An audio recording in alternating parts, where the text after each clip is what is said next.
반갑습니다. 오늘 시편은 이런 제목으로 기록됩니다.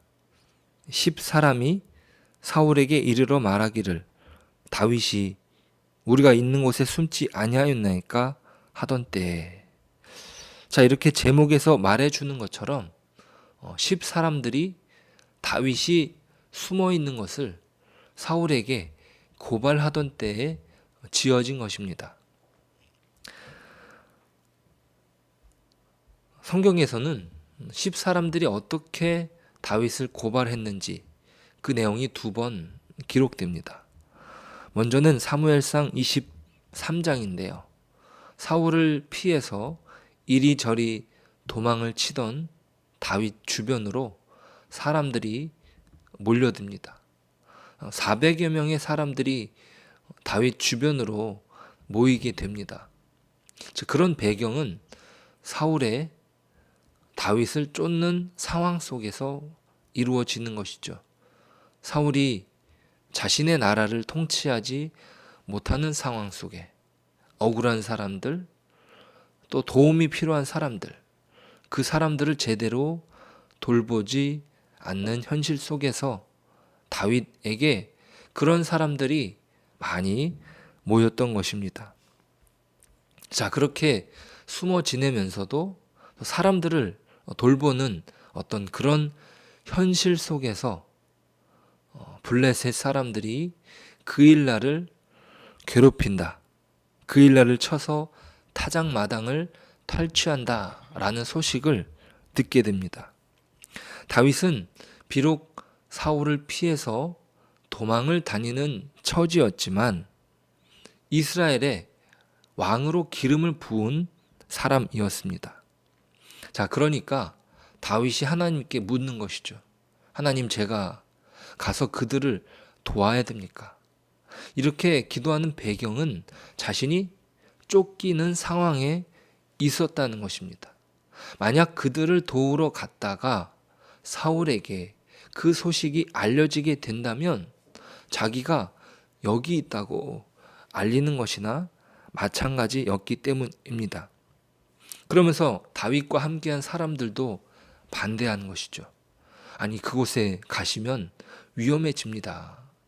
그러나 하나님은 도우라고 말씀하십니다. 그래서 그 일날을 블레셋의 손에서 건져 줍니다. 자, 그런데 우려했던 일이 벌어지는 것이죠. 바로 사울이 그를 쫓아오게 됩니다. 자, 그 일라는 뒤로는 도망칠 수 없는 막다른 지형에 있습니다. 그러니까 사울은 절호의 기회라고 생각을 하고 왔던 것이죠. 자, 그런 상황 속에 하나님께 다시 묻습니다. 하나님, 제가 지금 그 일날을 도와준다면 어떻겠습니까? 사울의 손에 의해서 자신 때문에 멸망당하기를 원치 않았기 때문에 하나님께 묻는 것입니다.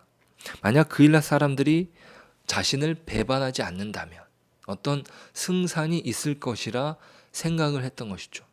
하지만 하나님은 말씀하십니다. 그들이 너를 배반할 것이다. 자, 결국에 다윗은 이 배반감을 안고 그 일날을 떠나 광야의 요새와 10광야의 산골을 헤매게 됩니다. 자, 그런 배경 속에서 10광야를 헤매고 있는 것이죠. 자, 숨어 들어갔습니다. 이를 알게 된 10사람들은 사울에게 다윗이 숨어 있다는 사실을 알립니다. 이 내용이 사무엘상 23장 19절입니다. 같이 한번 읽어보실까요? 그때 10사람들이 기브아에 이르러 사울에게 나와 이르되 다윗이 우리와 함께 광야 남쪽 하길라 산 숲을 요새에 숨지 아니하였나이까. 자, 그 일날 사람들에게 배반을 당한 다윗이 또 10사람들에게 배반을 경험합니다. 자, 그런데 이 10사람들의 배반이 다윗에게 뼈가 아픈 것은 이 10사람들은 다윗과 같은 유다 지파 사람들이에요. 사울은 베냐민 지파 사람들 아닙니까? 그러니까 어떤 면에서 같은 지파 사람들에게 자신이 배반을 당했다라고 하는 것은 너무나 가슴 아픈 일입니다.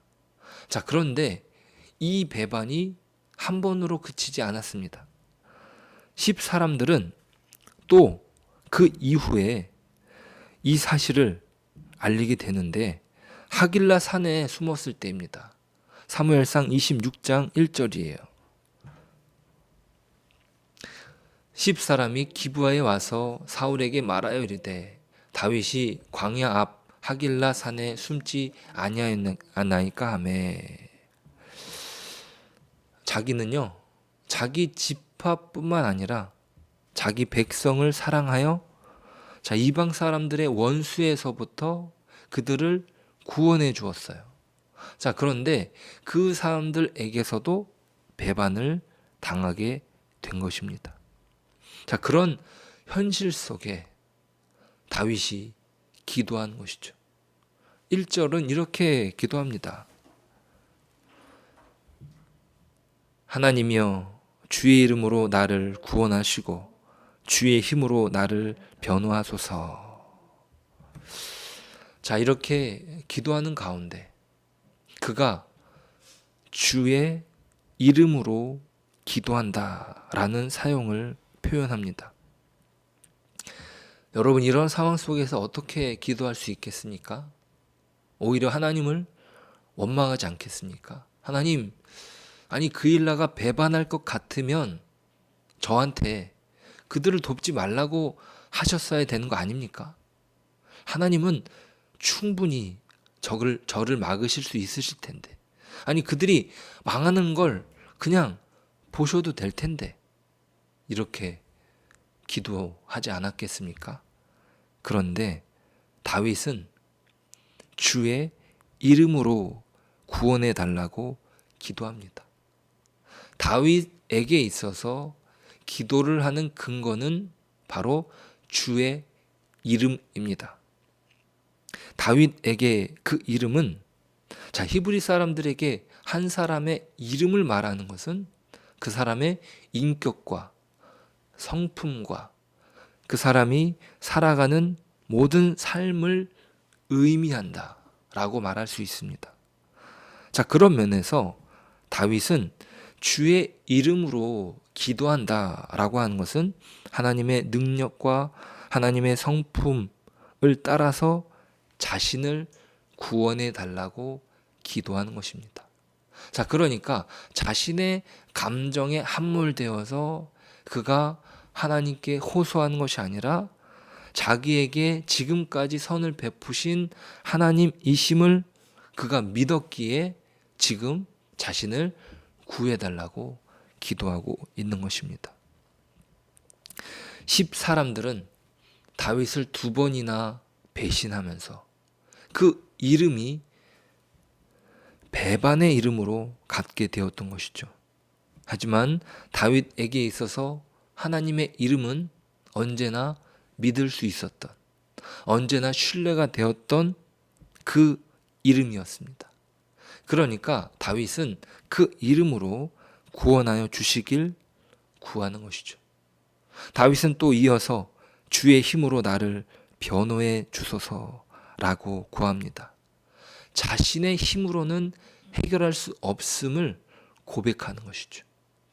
자기 주변에 있는 그 민족들이 자신을 배반하는, 그리고 자신을 어떻게 해요? 고소하는 상황 가운데 있습니다. 그 상황 속에 누가 변호해 줄 수 있는지를 그는 구하고 있습니다. 여기서 변호하다라는 말은 옹호하다, 신원하다, 무죄를 선고하다, 억울함을 풀어주다라는 다양한 뜻으로서 자신을 변호할 분이 하나님이시고 또 자신에 대해서 심판해 주실, 자신 주변에 있는 모든 어떤 이런 상황 속에 판사의 역할을 감당해 주실 분이 하나님임을 알았던 것입니다. 자, 그러니까 자기를 변호해 주시기를, 그리고 자신의 무죄를 선고해 주시기를 구하고 있는 것이죠. 자, 2절에서는 더 강화된 요구를 하나님께 올려드립니다. 2절 말씀. 하나님이여 내 기도를 들으시며 내 입의 말에 귀를 기울이소서. 귀를 기울이소서라는 표현은 하나님께서 마치 사람처럼 자신을, 목소리를 들어달라고 어떤 과감한 표현을 하는 것이에요. 강력하게 하나님께 요청하는 것이죠. 하나님, 귀를 기울여 주십시오. 자, 그리고 3절은 다윗 자신이 어떤 경위로 이 기도를 드리게 되었는지 설명합니다.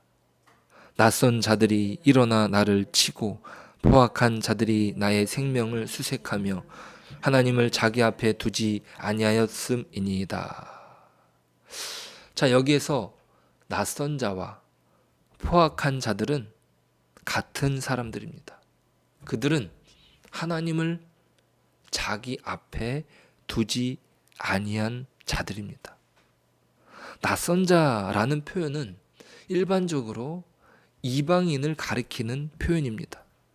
자, 여기서 10사람들 혹은 자신을 쫓는 사울 왕을 가리킬 테니까 이방인이 아니라 예상치 못한 상황 속에 나타난 이 낯선 사람들, 자신과 같은 지파 사람들이고 그래도 믿을 만한 사람이라고 여겼던 이 사람들이 지금 너무나 낯선 것이죠. 자, 그들은 자신을 배반하고 사울에게 자신을 고발합니다. 전혀 예상하지 못한 일이죠. 포악한 자들은 자신을 두렵게 하고 공포스럽게 하고 떨게 만드는 단어입니다. 그러므로 포악한 자들은 놀람을 일으키는, 공포스럽게 하는 자들입니다. 자, 이 사람은 물론 10사람을 가리킬 수도 있겠지만 바로 사울 왕을 포함하여 표현하는 것입니다. 그들은 다윗의 생명을 수색합니다. 다윗의 생명을 찾고 있습니다. 10사람들은 마치 주인의 말을 듣는 사냥개처럼 자신을 쫓아다니는 것입니다. 이것은 사울 왕의 의도에 협조하는 백성들이죠. 모두가 하나 되어서 다윗의 생명을 수색하는 사냥개와 같은 것입니다. 자신은 사냥개들에게 쫓겨다니는 짐승처럼 느끼게 된 것입니다. 자, 그 상황 속에 그들이 어떤 사람들인지, 그것은 바로 하나님을 자기 앞에 두지 않는 사람들이라는 거예요. 하나님을 자기 앞에 두지 않는다라고 하는 것은 하나님의 법을 순종하기 위해서 하나님을 의도적으로 따르지 않는 자를 말합니다.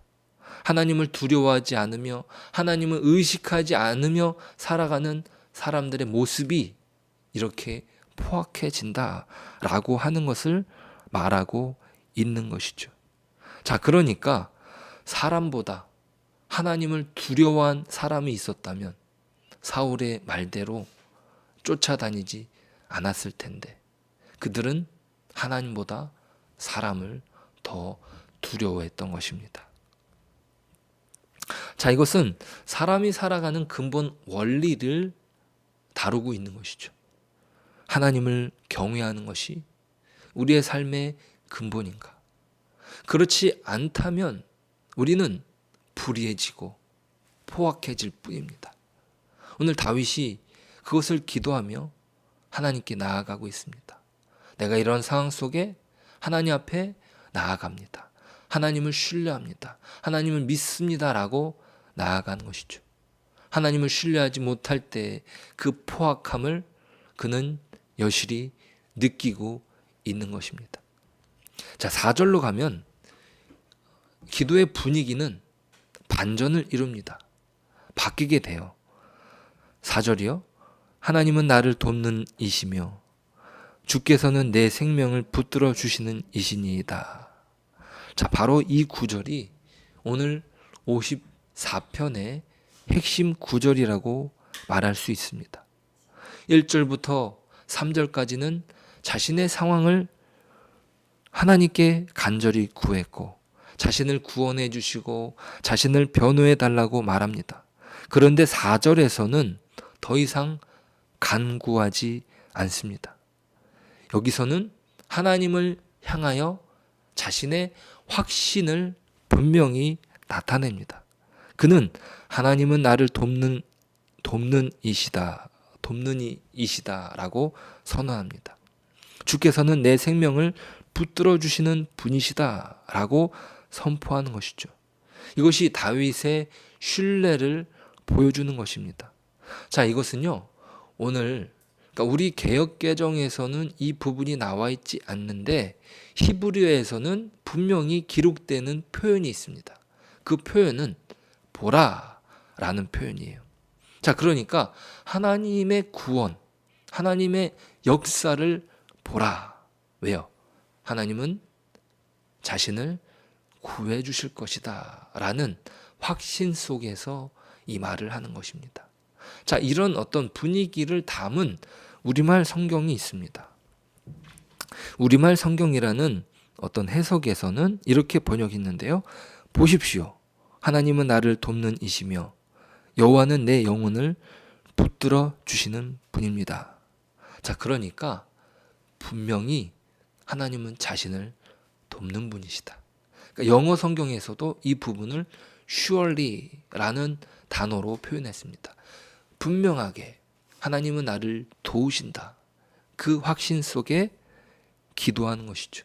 그러니까 그 이전에 어떤 도움을 간구하는 기도에 대한 어떤 확신이 4절부터 기록되고 있다라는 것이죠. 자, 여기서의 표현은 군사적 동맹을 의미하는 단어를 사용한 것입니다. 다윗은 하나님께서 맺어주신 언약 안에서 하나님께서 자신을 도우러 오실 것이다 라는 것을 알았던 것이에요. 자, 거기에 세상의 통치자이신 주님은 다윗의 생명을 붙들어 주시고 그 생명을 지탱해 주실 분이다. 알았던 것이죠.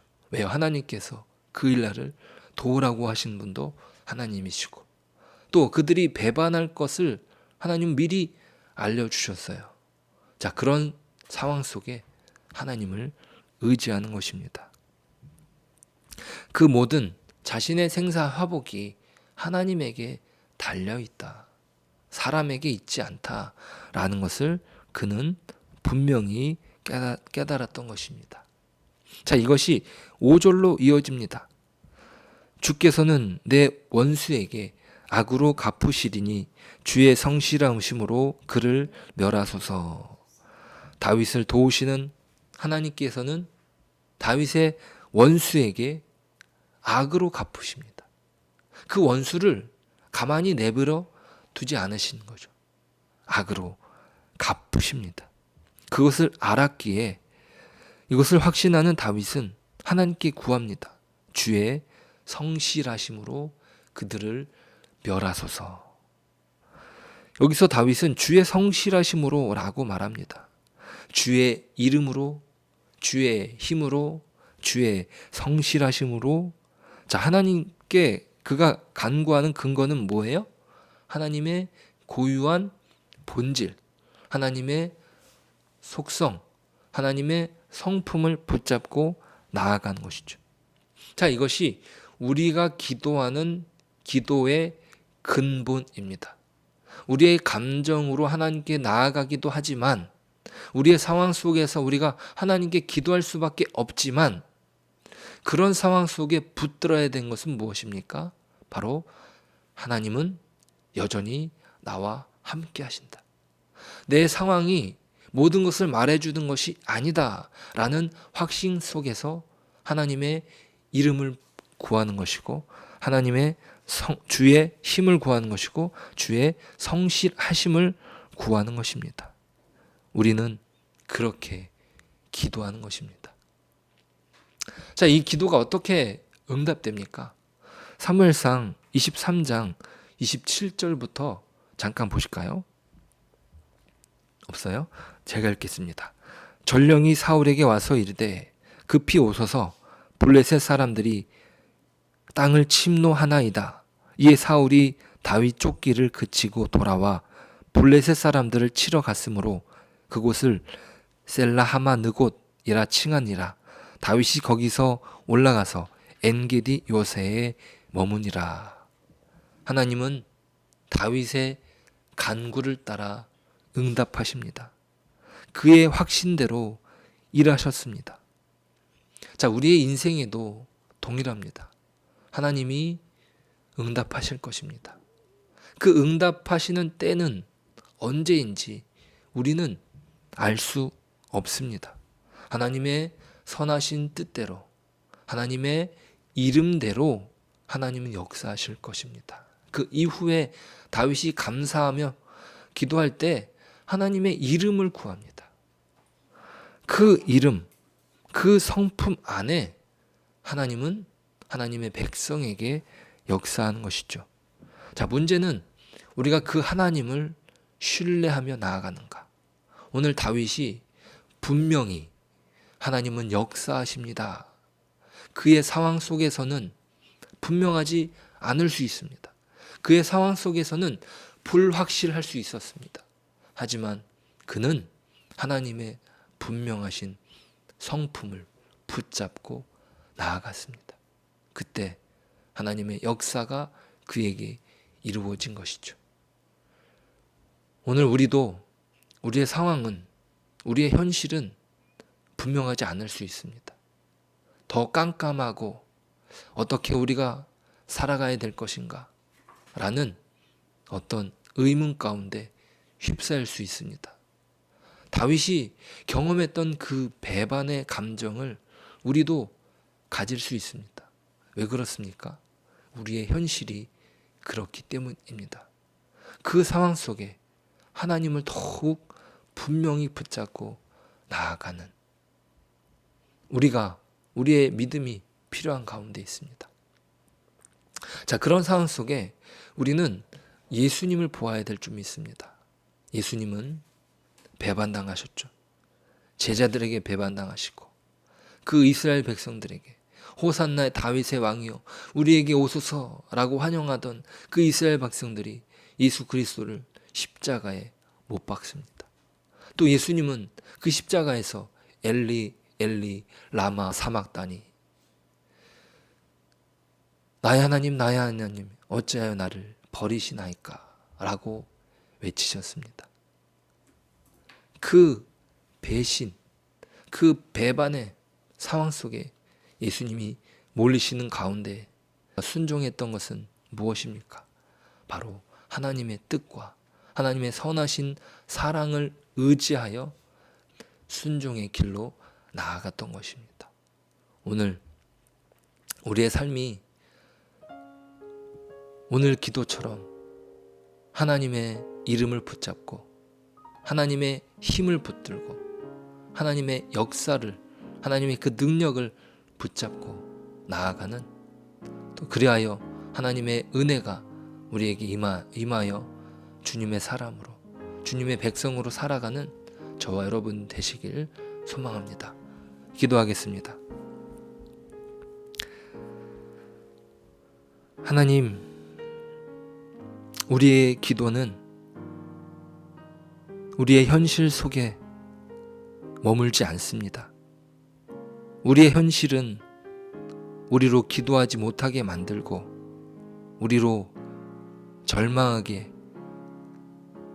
할 뿐입니다. 하나님, 이 상황 속에 하나님의 이름을 붙잡고 하나님의 성품을 의지하며 분명히 하나님은 나와 함께 하신다. 우리를 도우신다. 이렇게 기도하는 저희들이 되게 하여 주옵소서. 오늘도 그 하나님을 의지하며 나아갑니다. 우리의 현실이 그러하지 아니하다 할지라도 그 영원히 변함없으신 여호와 이름을 붙잡고 감사의 제사를, 감사의 기도를 드리길 원합니다. 하나님, 우리의 삶이 그 하나님을 증거하고 그 하나님을 자랑하는 신자의 복을 누리게 하여 주옵소서. 예수님의 이름으로 기도드립니다. 아멘.